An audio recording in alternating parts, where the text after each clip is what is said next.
generasi yang mau tanggung jawab.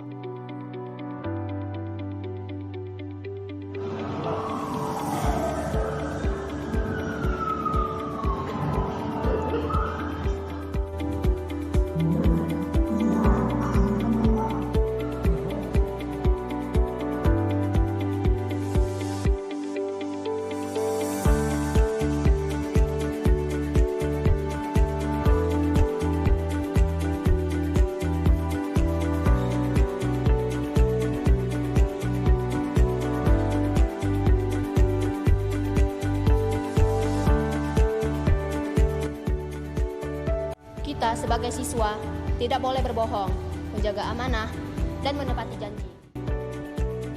Harapan saya, semoga kami generasi muda dapat memberantas dan mencegah korupsi karena dapat merugikan diri sendiri dan masyarakat.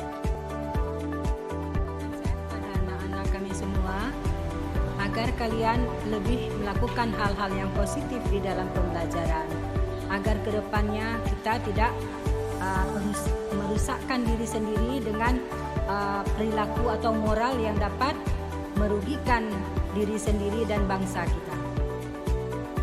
Saya sebagai Wakil Kepala Sekolah Bidang Kesiswaan SMK Negeri 2 Banda Aceh mengucapkan ribuan terima kasih kepada anak-anak Bapak yang sudah nobar anti korupsi.